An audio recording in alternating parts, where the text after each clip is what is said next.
Hey guys, AntVenom here, And Skitscape here. and welcome back to another Minecraft video. And today I'm going to be giving you guys some general tips and tricks on how to sort of survive in Minecraft when playing something specifically like these survival games. Because as you can see here, me and Skit are actually in the survival games 2 map, and I got a lot of questions from people saying, like, you know, what sort of tips could I give as far as PvP goes, from that map. And I thought it would be useful today to give some of the tips that I've learned, because I heavily study Minecraft. There's someone similar to my playstyle that I like to recommend. Well, I never have recommended, but I would like to recommend. His name is Creparian, and he actually does Diablo 3 videos, and there's a video that I want to link you guys to in the description. Yeah, go be sure to check that out after this video is done. It's based in World of Warcraft, but it gives you guys an idea of the sorts of things you need to look into.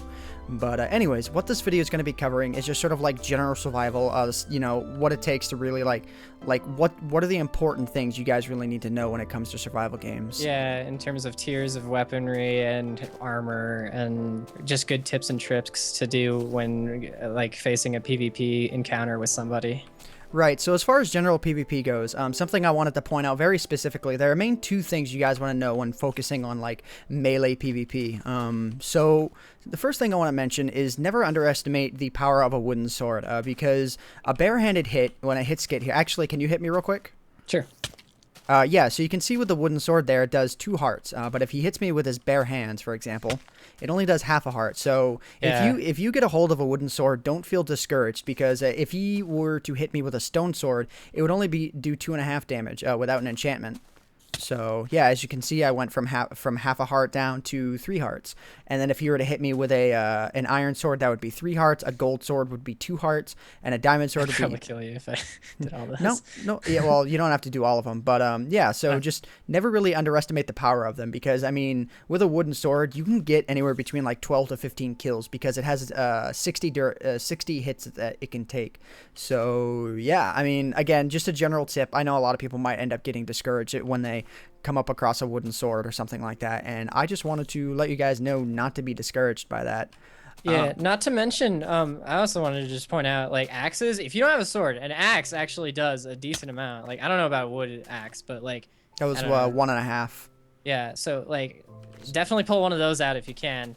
And I heard recently on a comment on my channel, somebody was like yelling at me for trying to hit somebody like with like a silly item like feathers and stuff. And they're saying that doing damage with your bare hands does more than like damage with like I don't know, something like this. It's absolutely not true. I think when it comes to any form of weapon, other than a hoe, it'll do some additional damage. Like again, yeah, any weapon except for a hoe, then it'll work. But no, like if you're using something like feathers, it won't work. I mean, if you're trying to hit me with snow, I mean, that won't damage me or anything like that. But then again, if you're in a PvP situation, you're probably not thinking to yourself, snow is probably what I need to kill my enemy. Actually, it got me legged up the other day. I used an egg. I was there's like a river over there, and somebody was chasing me. I had nothing, and and I was just trying to get away, and he was like climbing up a waterfall. I hit him with an egg. He fell all the way to the bottom. I'm like, see ya. It Nice. was great. Must have really thrown him off guard. So yeah, I mean, given the situation, anything, you could absolutely use anything as a sort of weapon against your enemy. Adapt to your weaponry. Right. So the next thing that I wanted to cover is knowing how lag works on the particular server you're playing on. If you notice, like when Skit kind of runs around me here, just like run around me or something, you can kind of tell, like, I mean, it's not absolutely perfect, even though I'm hosting on my computer and like, the lag for me is not going to be that bad. You can tell that the lag is not as perfect as something like single player, where you can see literally every single tick of movement. Yeah. The maximum a server can usually do is about 20 ticks per second, and a tick, I believe, in Minecraft is like when a position of a player goes from one position to another. That's a tick. So like the max it can do is 20 ticks per second. And the main tip I want to give you guys is when you're coming into a melee combat situation, be absolutely insanely aggressive and spam click. But also, like, if I just come up to Skit here and hit him, I probably should like get a weaker sword or something like that. So I'll just use my bare hand so I don't kill him. Sure. But yeah, when you're coming up to someone in melee and PvP, my best advice that I can give to you is to try and circle around them, because not like doing one of these where you never actually get in range of them, but like when you start charging towards them, jumping to the side and giving a nice melee hit, like if Skit tries to hit me here and he was just standing still like your typical enemy might, like he may not get a hit off on me. And yeah, not only that, but after you've like started encircling your opponent and you get a hit on them, it knocks off their, like, watch me, okay? You're gonna, if you're just try to keep hitting me like, but kind of like crappily. I'm gonna hit you, and like it knocks off where you're actually trying to hit me, and it makes it way harder for you to actually hit me back. Right. So that's something that really gains you some leverage on the circle technique. Right. And if you guys end up rechecking out the Survival Games 2 video that I ended up winning, yeah, I mean, I'm sure everyone has seen it at this point. If not, I'm sorry for spoiling it. But I ended up facing Pulsars Jr. with a diamond sword and Lucklin with an iron sword, and I ended up winning because of the enchantment that I had on my sword. So there are certain situations, like I think the enchantment on that sword was a bit overpowered, but I also think there was a lot of skill involved, because if you notice, like if you watch from other people's perspectives, you'll notice that I ended up getting like to Lucklin's left side as I ended up darting to the right, and he didn't end up landing that many hits on me because I usually ended up pulling off that unexpected turn. And you know, circling around people, that's actually a technique that Skitscape originally taught me as a result of spleefing. And yeah, he runs a really popular spleef, well, not just spleef server. Now it's a survival game server, which is... And spleef, and creative, and survival. Yeah, so if you guys want an all-in-one server that I play on a lot, even though I've never said it officially in a video, I don't play on it that much. So don't go spamming up the server or anything. But if you guys want to, if you guys want a survival game server, be sure to check that one out because it's the one that I play on. Skitscape.com. Yeah. Sorry for killing your server. It's all right. It's usually full at it. We're getting a cool upgrade soon. But anyways, more about your PvP stuff. Yeah, so the last thing I wanted to mention as far as general gameplay goes is the common misconception of armor values, and this is something that Skid actually brought up to me, so I want you to mention, you know, the misconception that we talked about if you have it written down. Well, I mostly just have the tiers, like things to know, like whenever you like are in like a PvP situation, usually you're like given armor randomly or whatever, and so you should be prioritizing what armor you're putting on. So just for like the kill all thing, just to know what you need to be prioritizing, it goes leather. Whoa, what's killing me? That was me. Sorry. Oh, my bad. Oh, it goes leather, then gold, then chainmail, then iron, then diamond. So chainmail falls in between iron and gold. A lot of people think chainmail's better than iron, but it's not. Right. And leather is just like the shit, but still put it on if you have. And I actually thought that chainmail fell below leather, so that was something that I ended up figuring out for myself. So if you end up getting it, it's pretty up there. I mean, as far as durability goes, chainmail basically, it offers the same durability as iron, so like how long it'll last, but it's only slightly better than gold armor when it comes to actual protection. So something to keep in mind, it'll last a while, but it doesn't protect like nearly as much as something like iron. So if you get iron, get it because it has the same durability as iron anyways. Yeah, I always do that. I always put iron on before anything else other than diamond. Yep. So now when it comes to something like general surviving, like based on the map, if you know you're going to be doing something like survival games ahead of time, like whether you're doing it on a server, whether you're doing it on like a personal server or something, one thing I would recommend doing, like for those of you that don't know, during the Survival Games 2 event that I did with the Machinima, I studied literally everything that was in the chest. I tried studying all the chest locations that were out strewn about throughout the map, at least all the ones that were fairly easy to get to, because basically what I was trying to do when I first got started with the Survival Games 2 planning, I was trying to figure out a path. Basically, like, I think if you run out into the woods, I think it's opposite of this hut. I know that there are holes strewn all about the ground here, but, you know, underneath these trees, there are various places where you can get into the sewers of the map, which I actually never visited. Yeah, you can actually see one right here. I was planning on getting down here, trying to get into a building of some sort, find, you know, a good item, and then get back here or something, and then see what else was left in the spawn chest. But I personally didn't find anything, and what I did notice is that the absolutely overpowered items were in the center chest right here. So if we take a look in here, here's where my stone fire sword was, and even though I repeatedly called it an iron fire sword, because I was in, like, the heat of the moment. I haven't seen the video, actually. So I took absolute priority on storming these chests, and I personally got insanely lucky in Survival Games 2, since of the 13 total contestants, I was the only one that went to the center chest, so I had no competition. These sorts of chests are meant to be fought over. But yeah. So the one Really? thing Nobody went for these? yeah, nobody. Oh my God. Yeah, I know. So I wound up with a full set of armor and everything. But what I would recommend checking out is on the particular server you play on, because I know that there are a bunch of different survival games plugins. Check to see if the chests get randomized between rounds, because if they don't, on my server they do. yeah, because if they don't, I mean, most of the time they're going to, but if they don't, try and find out, like, how OP the items that spawn in the chests usually are. Are there good chests that are out in the distance, you know? If they never randomize, memorize where the stuff in the chest are. Because personally, I would always recommend that you prioritize on this iron sword that's in here. That's the one thing, like, prioritize on getting that, getting the mushroom stew, and maybe the ender pearls if you can get it. Like, maybe, like, if you're getting attacked, you can plan a quick escape with the ender pearls. Like, throw it, like, for example, I could take one of these ender pearls here, I could aim for a low throw towards one of those trees, and boom, I'm out of there in a matter of like 2 seconds, not killed, with an iron sword or with a stone fire sword ready to beat you down. So yeah, I'm sure I'm probably missing a lot of things. Again, you know, if you guys are planning on doing like some sort of hardcore PvP, definitely just sort of think to yourself, what are the sorts of things I can do to give myself an advantage? Because those are the sorts of things that are going to land you a win in you know, whether it be survival games, whether it be general PvP, just sort of try and understand every single mechanic about the game. And plus, you might be on a server that's more laggy than others. You might know, like, the lag you're seeing might be the same as someone else is seeing, and it might be really bad. So it's really hard. It's expensive to get a good server that doesn't lag at all. So it's more common to see laggy servers that you kind of have to learn how to play with the lag. Right, exactly. If you want to play on it, that is. Oh, and one last tip I thought I would mention.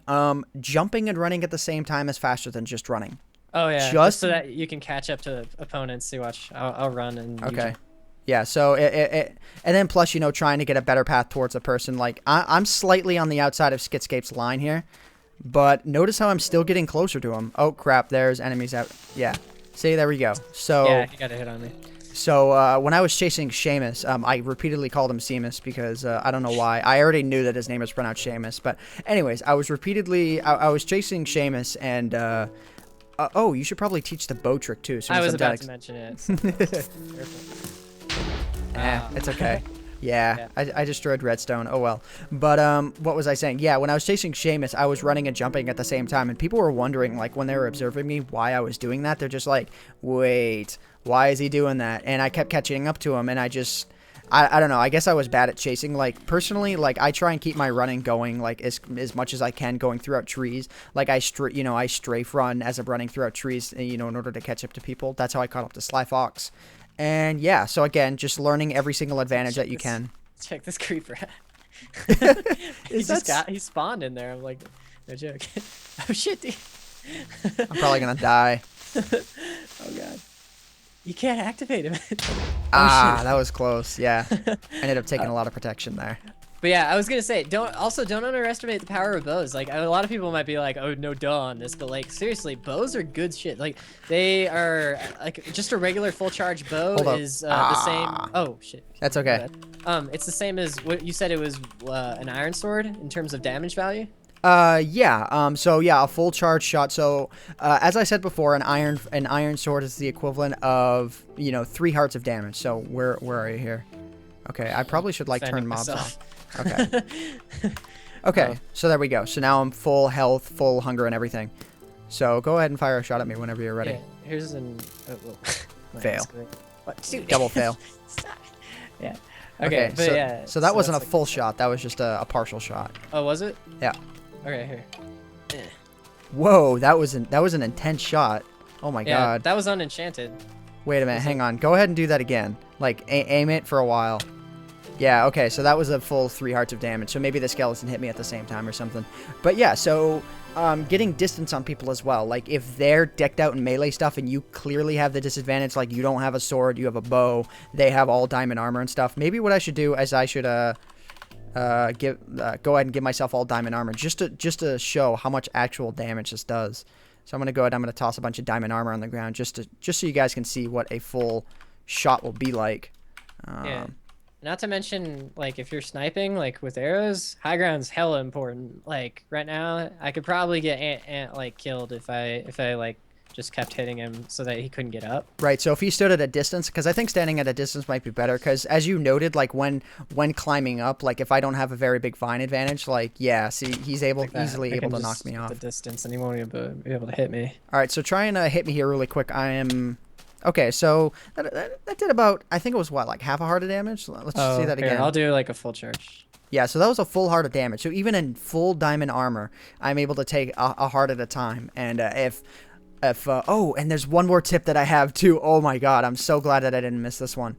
But yeah, I mean, if they're not able to catch up to you, you can easily kill them if their hunger bar is not full. But again, with the hunger bar thing, that's definitely something that when playing survival games, you guys don't want to underestimate. Is the power of a full hunger bar. What most people will commonly do when they're playing survival games. I should probably time set 0 here. Oh, wait. Time day. There we go. Because I totally forgot I was running bucket. But if you guys are playing survival games, don't sprint, please. Like, unless you're trying to get away from someone, don't sprint. Because, I mean, sprinting is going to very easily... Ease it up fast. Yeah, like, let me try and just run to the exit here.